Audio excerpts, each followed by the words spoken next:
Russia చమురు కొనుగోలు కారణం చూపి భారత్ సహా పలు దేశాలపై అగ్రరాజ్యం అమెరికా అధ్యక్షుడు డొనాల్డ్ ట్రంప్ భారీగా సుంకాలు ఆంక్షలు విధించిన విషయం తెలిసిందే.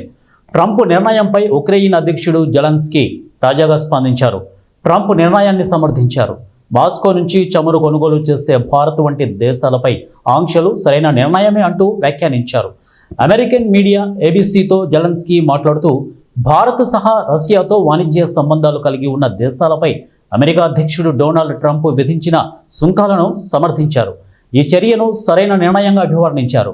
రష్యాతో వాణిజ్య సంబంధాలు కొనసాగించే దేశాలపై సుంకాలు విధించాలన్న ఆలోచన సరైనది అని నేను భావిస్తున్నాను అని పేర్కొన్నారు. ఇటీవలే టియాన్జిన్లో జరిగిన షాంఘై సహకార సంస్థ సదస్సు సందర్భంగా ప్రధాని మోదీ, చైనా అధినేత జిన్పింగ్, రష్యా అధ్యక్షుడు పుతిన్ కలిసి వేదిక పంచుకోవడంపై విలేకరుల ప్రశ్నకు జెలెన్స్కీ స్పందిస్తూ ఈ వ్యాఖ్యలు చేశారు.